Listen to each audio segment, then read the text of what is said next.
આજે હું જેતલસરનું જે જંકશન છે એ જંકશન ઉપર અહીંયા લોકો ઉપવાસ ઉપર બેઠા છે છેલ્લા 5 દિવસથી. એમની મુલાકાતે આવી હતી અને એમની જે પીડા હતી એ સાંભળી, એ વાચા સાંભળીને મને એવું થયું કે એક સમયનું ધમધમતું આ જેતલસરનું જંકશન એ આજે ક્યાંક ને ક્યાંક વિરાન થઈ ગયું છે. ઘણા બધા પરિવારો અહીંયાથી સ્થળાંતર કરી ચુક્યા છે અને ઘણા બધા પરિવારો અહીંયા રહી રહ્યા છે. અહીંયાના લોકોના કહેવા પ્રમાણે આજથી 20 વર્ષ પહેલા અહીંયા 2000 થી 2200 જણાનો સ્ટાફ રહેતો હતો રેલવેનો, જે આજે ઘટી અને 200 જણાનો સ્ટાફ થઈ ગયો છે. જ્યાં કે જેતલસર જંકશનની સ્થાપના તો ભગવતસિંહજી મહારાજે 1800ની સદીમાં કરેલી હતી અને સાથે સાથે અહીંયા તમે જોઈ શકતા હશો અહીંયા એક શાળા પણ છે. એટલે બધું જ પ્લાનિંગ કરી અને એક કહેવાય ને કે તમામ એરિયાને એક સાથે જોડી શકે એટલે મધ્યમાં એને જંકશન ચાલુ કર્યું હતું. એ જંકશનને ક્યાંક ઈરાદાપૂર્વક બંધ કરવા માટે થઈ અને આજની ભારતીય જનતા પાર્ટીની જે સરકાર છે એ કવાયત કરી રહી હોય એ રીતે ધીમે ધીમે અહીંયાથી તમામ કર્મચારીઓને તમામ ડિપાર્ટમેન્ટને હટાવી અને કંઈક રાજનીતિ રમી રહ્યા હોય એ રીતના પ્રયત્નો કરી રહ્યા છે.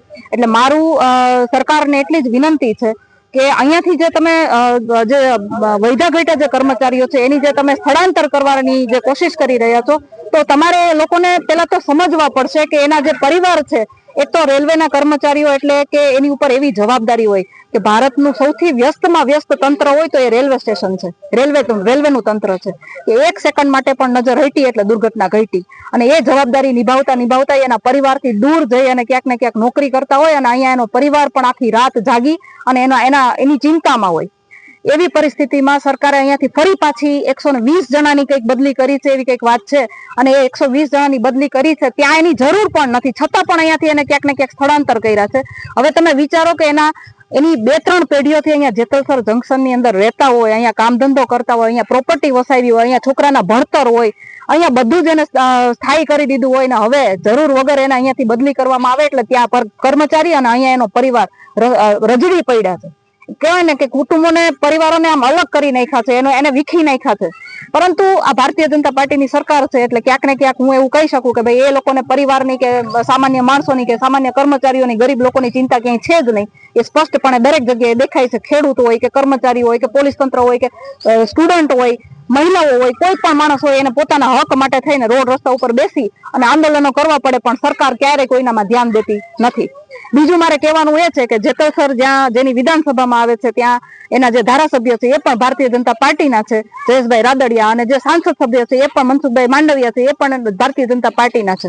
તો પછી આટલું બધું વિલંબ કેમ? આ લોકોનો પ્રશ્ન સાંભળવા માટે આટલો બધો વિલંબ કેમ? પેલો પ્રશ્ન તો એ થાય છે કે કેન્દ્રીય મંત્રી પણ આ એરિયાના છે, ધારાસભ્ય પણ ભારતીય જનતા પાર્ટીના છે. તો આ લોકોને સાથે રાખી અને સાથે એ લોકોની સાથે ઉભા રહી અને દિલ્હી સુધી જવું જોઈએ, આ લોકોના પ્રશ્નને વાચા આપવી જોઈએ. અને અહીંયા જેતલસર જંકશનની અંદર તમામ સુવિધા હોવા છતાં ક્યાંક ને ક્યાંક એના વિભાજન કરી અને બીજી જગ્યાએ ડેવલપમેન્ટ કરવામાં આવે છે અને અહીંયા કરોડો રૂપિયાના ખર્ચા કર્યા પછી પણ આ જંકશનને વેરાન કરી દેવાની પાછળનું કારણ શું છે એ સરકારે જણાવવું જોઈએ. અહીંયા જેતલસરની અંદર પેલા 2000 જેટલા ક્વાર્ટર હતા, એમાંથી લગભગ 1500 જેટલા ક્વાર્ટર પાડી નાખ્યા અને અત્યારે બીજા રિનોવેશન કર્યા. અહીંથી સ્ટાફ બધો બદલી કરી નાખ્યો તો 3 કરોડ રૂપિયાનું રિનોવેશન કરવાની શું જરૂર? અને બીજા કરોડોના ખર્ચે બીજા મકાન બની રહ્યા છે જે અત્યારે હજી ખાલી પડ્યા છે. તો એનો કોઈ મતલબ નથી. અને કારણ કે આ સરકારી પૈસા છે એ બધા ટેક્સના પૈસા છે તો એ બધું બંધ કરી અને અહીંયા બધું પેલા જે સ્ટાફ હતો એ અહીંયા જેતલસર જંકશનની અંદર મોકલે એવી વિનંતી. અમારા અહીંયા 19 ડિપાર્ટમેન્ટ હતા, અમારું જેતલસર સાવ ભાંગી નાખ્યું છે. અત્યારે બધે આખા ડિપાર્ટમેન્ટ 19 માંથી 19 ઉઠી ગયા. અમારી માંગણી એ જ છે કે અમારા બધા ડિપાર્ટમેન્ટ પાછા આવે અને લોબી અહીંથી હમણાં જ ઉપડી છે, એ લોબી આખી પાછી આવે હોતે, કારણ કે એ 700 કર્મચારી અહીંથી વયા ગયા છે. એટલે ધંધા પાણીમાં બહુ જ અત્યારે બધાને બહુ મુસીબત થઈ ગઈ છે. રિક્ષાવાળાને, વેપારીઓને બધાને બહુ મુસીબત છે. અમારા ગામમાં જે રેલવેના પુષ્કળ જે બધી જગ્યા હતી એમાં અહીંયા ડિપાર્ટમેન્ટ ટોટલી બધા હતા. એ બધા વારાફરતી વારો વહી જવાથી અમારા ગામને ઘણી નુકસાની થઈ છે. અહીંયા અમારે મોટામાં મોટી બધી સગવડ હતી. મોટું રેલવેનું ક્રિકેટ ગ્રાઉન્ડ હતું, સ્કૂલની સારી એવી સુવિધા હતી. આજે સ્કૂલમાં અમારે માનો કે 35 થી 40 જણાની સંખ્યા છે વિદ્યાર્થીની, એમાં બધે અત્યારે તકલીફ છે અમારે. પછી રેલવેને અહીંથી ઘણી નુકસાની ગઈ છે. અહીંથી ખાણીપીણી માટે બહુ સારામાં સારું હતું. વેપારી બહુ ઝાઝા હતા. અહીંયા વેપારી સારો હાલતો, પણ આ બધી પબ્લિક સ્ટાફ ઓછો થવાથી અમારી ગામની પબ્લિક ઓછી થઈ, અને પબ્લિક ઓછી થવાથી અમને ધંધા રોજગારમાં ને એમાં ખૂબ જ નુકસાની થઈ.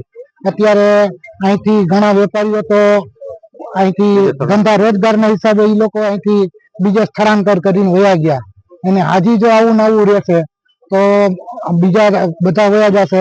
આથી ઘણો સ્ટાફ વયો ગયો છે, અને અમારે અહીંથી એટલા બાકી રહ્યા છે, એને અમારે અહીંથી હિજરત કરવી પડશે.